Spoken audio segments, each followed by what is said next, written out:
Hello दोस्तों, स्वागत है आपका हमारे YouTube चैनल में। आइए आज की इस वीडियो में हम लोग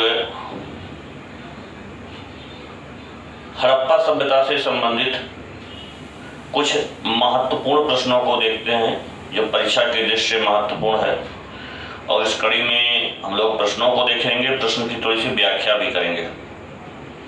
और आइए ज़्यादा देर ना करते हुए हम लोग कुछ महत्वपूर्ण प्रश्नों को देखते हैं। लेकिन इससे पहले एक महत्वपूर्ण सूचना दे रही आपको कि जिन लोगों ने अभी तक हमारे चैनल को सब्सक्राइब नहीं किया है वे लोग सब्सक्राइब कर लें, जिससे नए नए प्रश्नों को हम आप देंगे तो उसका नोटिफिकेशन आपको सबसे पहले मिल सके। इसलिए अगर आवश्यकता महसूस हो रही तो सब्सक्राइब कर लीजिए, नहीं तो आइए हम लोग महत्वपूर्ण प्रश्नों को देखते हैं। और इस कड़ी में हमारा पहला प्रश्न है कि सिंधु सभ्यता मानव इतिहास के किस काल से संबंधित है, और इसका विकल्प है पुरापाषाण काल, मध्य पाषाण काल, आद्य ऐतिहासिक काल और ऐतिहासिक काल। इस प्रश्न का जो सही विकल्प है, आप लोग अनुमान लगाइए, इस प्रश्न का सही विकल्प है आद्य ऐतिहासिक काल। दोस्तों, सिंधु सभ्यता को या सिंधु घाटी सभ्यता को आद्य ऐतिहासिक सभ्यता कहा गया है। आद्य ऐतिहासिक सभ्यता या आद्य ऐतिहासिक काल वह काल है जिस काल का कोई लिखित प्रमाण तो मिला हो, लेकिन उस लिखित प्रमाण को पढ़ा ना जा सका हो, और ऐसे काल को आद्य ऐतिहासिक काल कहते हैं। तो सिंधु घाटी सभ्यता या सिंधु सभ्यता की जो लिपि है अभी तक अपठनीय है, अभी तक इसे पढ़ा नहीं जा सका है। इसलिए सिंधु घाटी की सभ्यता आद्य ऐतिहासिक सभ्यता भी इसी को कहा गया है, या आद्य ऐतिहासिक काल इसे कहा गया है। जिस दिन सिंधु घाटी सभ्यता की लिपि को पढ़ ली जाएगी, यह सभ्यता ऐतिहासिक सभ्यता हो जाएगी। आइए इसी कड़ी में एक और प्रश्न देखते हैं, और प्रश्न है सिंधु सभ्यता के लोग किस धातु से अपरिचित थे। विकल्प है सोना, चांदी, तांबा और लोहा। प्रश्न में जैसा कि आप विकल्प में देख रहे हैं, इस विकल्प में लोहा एक ऐसी धातु है जिससे सिंधु घाटी सभ्यता के लोग अपरिचित थे। सिंधु घाटी की सभ्यता के लोग सोने से परिचित थे, क्योंकि खुदाई से कुछ हार मिले हैं, कुछ सोने के मनके मिले हैं, और चांदी हम लोग देखते हैं कि कुड़ाल से चांदी के मुकुट मिले हैं। कुछ तांबा धातु या कांस्य धातु की कुछ मूर्तियां मिली हैं, कुछ तांबे की मूर्तियां मिली हैं, और सिंधु घाटी सभ्यता को कांस्ययुगीन सभ्यता भी कहा दिया गया है। तो इसलिए इसमें लोहा एक ऐसा धातु है जिससे सिंधु घाटी सभ्यता के लोग अपरिचित हैं, और सिंधु घाटी सभ्यता में जो खुदाई हुई है, खुदाई से कहीं से भी लोहे के प्रमाण नहीं मिले हैं।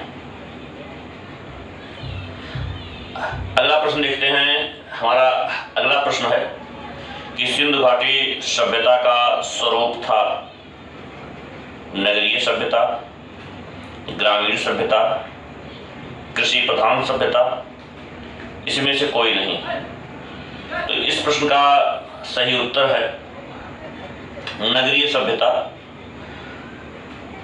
असल में सिंधु घाटी सभ्यता को नगरीय सभ्यता भी कहा जाता है। असल में जब इसका उत्खनन हुआ था तो बड़े पैमाने पर यहाँ से नगरीय जीवन के साक्ष्य मिले हैं।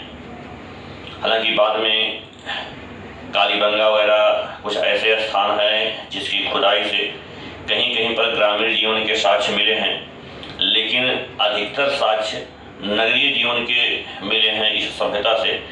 इसलिए सिंधु घाटी सभ्यता को नगरीय सभ्यता भी कहा दिया गया है।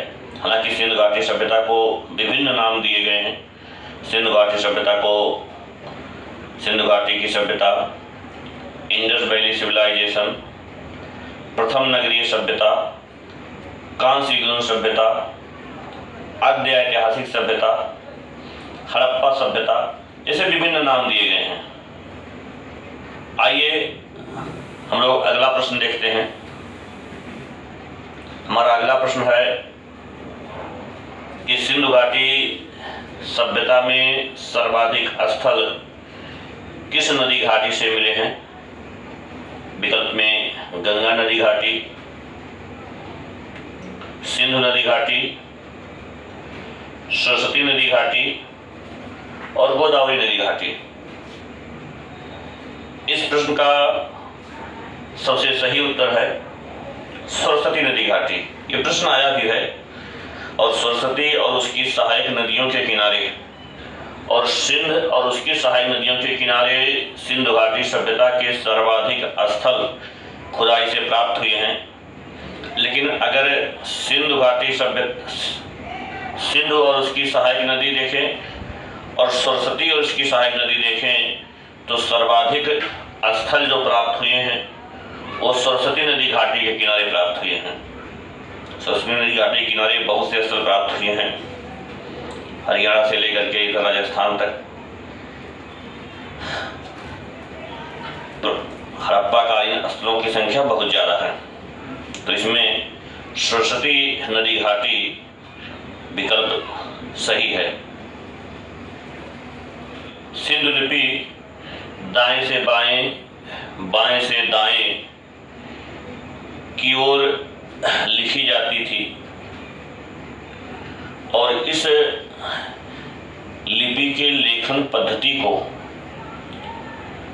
क्या बोलते थे, क्या कहते थे? विकल्प में है बुस्ट्रोफेडेन, पिक्टोग्राफिक, खरोष्टी, ब्राह्मी। तो यहाँ सिंधु घाटी सभ्यता की जो लिपि है उसके लेखन पद्धति को पूछ रहा है, ना कि लिपि को पूछ रहा है। सिंधु घाटी सभ्यता की जो लिपि है, हिंदी में चित्राक्षर भी कहा गया है या चित्रलेखात्मक भी कहा गया है, लेकिन जो लिखने की पद्धति है इसको गौमुद्रिका पद्धति बोलते हैं, जो दाएं से बाएं, पुनः बाएं से दाएं, पुनः दाएं से बाएं, फिर दाएं से बाएं, इस तरह से लिखा जाता है। तो इसको हिंदी में गौमुद्रिका पद्धति बोलते हैं, या इसी को इंग्लिश में बुस्ट्रोफेडेन कहा गया है। तो बुस्ट्रोफेडेन सिंधु घाटी सभ्यता के लिखने की तकनीक है, जबकि सिंधु घाटी सभ्यता की जो लिपि है वह पिक्टोग्राफिक है। एक बड़ा ही आसान प्रश्न है, हम लोग आगे देखते हैं कि सिंधु घाटी सभ्यता किस देश में नहीं स्थित है? विकल्प है भारत, नेपाल, पाकिस्तान और अफगानिस्तान। जिसका सही उत्तर है नेपाल, अर्थात सिंधु घाटी सभ्यता का विस्तार नेपाल में नहीं हुआ है। सिंधु घाटी सभ्यता का विस्तार भारत, पाकिस्तान और अफगानिस्तान अर्थात 3 देशों में इसका क्षेत्र विस्तार हुआ है, जो लगभग क्या कहें कि लगभग कह सकते हैं 13 लाख, या एग्जैक्ट क्षेत्रफल देखें तो 12,99,600 वर्ग किलोमीटर क्षेत्रफल में यह सभ्यता का विस्तार हुआ है, जो 3 देशों में भारत, पाकिस्तान और अफगानिस्तान में फैला है। और यहाँ अगर हम देखें तो अफगानिस्तान से मात्र 2 ही स्थल मिले हैं, सुरतगुई और मुंडीकाग, जबकि पाकिस्तान के सिंध प्रांत से, पंजाब प्रांत से और बलूचिस्तान प्रांत से स्थल मिले हैं, जबकि भारत के 7 राज्यों से सैन्धोकालीन स्थल मिले हैं, जिसमें कश्मीर, हरियाणा, पंजाब, राजस्थान उत्तर प्रदेश और महाराष्ट्र, इन 7 राज्यों से हड़प्पाकालीन स्थल मिले हैं, जिसमें पूर्व में उत्तर प्रदेश के आलमगीरपुर में स्थित है आलमगीरपुर, पश्चिम में पाकिस्तान के बलूचिस्तान प्रांत में सुतकान-गेंडोर, उत्तर में जम्मू कश्मीर में मांडा नाम का स्थान है, जबकि दक्षिण में महाराष्ट्र में दैमाबाद नाम का एक स्थान है। हमारा अगला एक प्रश्न देखते हैं, किस प्रदेश में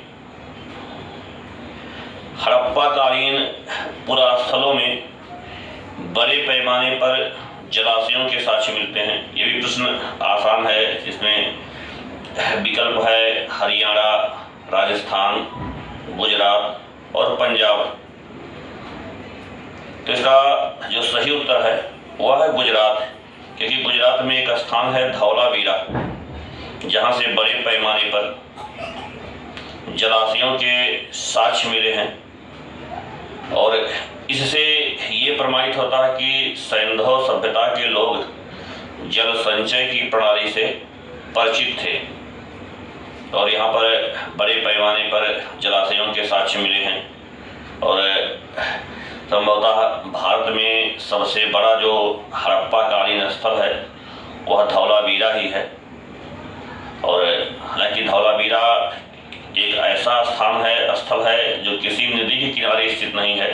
मंसार और मनहार नदियों के बीच में यह स्थान है, और यह किसी नदी के किनारे नहीं है। जबकि हम लोग देखते हैं कि सिंधु घाटी सभ्यता में जितने भी स्थल मिले हैं वो किसी न किसी नदी के किनारे हैं, लेकिन धौलावीरा इसका एकमात्र अपवाद है। और यहाँ धौलावीरा में 13 नगर नियोजन है, यानी नगर, मध्य नगर और निचला नगर। दोस्तों, वीडियो आपको कैसा लगा कमेंट करके हमें सूचित करिएगा। अगर वीडियो अच्छा लगा तो आगे और बड़े बड़े वीडियो आपको मिलते रहेंगे।